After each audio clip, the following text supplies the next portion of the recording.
Yung 24 ka pa lang pero yung sakit ng likod mo pang 60 na? Namomroblema ka rin ba sa masakit mong likod? Bata ka pa pero yung sakit ng likod mo pang matanda na.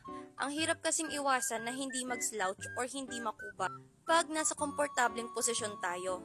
Sinuggest nga pala ng chiropractor ko itong posture corrector brace sa akin. Simulang nag-work from home na ako, hindi ko na maiwasang hindi sumakit ang likod. Maganda nga pala to para sa mga may mild scolio and kyphosis or sa mga may disaligned na spine. Ergonomic na nga pala to kaya komportable mo lang itong nagagamit. May lock belt na rin pala siya para ma-secure yung safety ng spine natin. Pwede mo rin pala ito suotin underneath ng damit mo. Sa mga gusto mag-order, ito yung size guide na kailangan nyo sundin. Kailangan nyo mag-stick sa original sizes nyo. Syempre, meron din para sa mga plus size. FDA approved na nga pala to kaya makakasigurado kang safe tong gamitin. Ito nga pala yung umaantabay sa spine natin. Hindi yan masakit, sobrang komportable lang niya. Ito naman ay stretchable kaya makakasigurado ka na komportable lang to kahit gamitin mo pa buong maghapon. Sa mga gustong mag-order, click the yellow basket. Bye!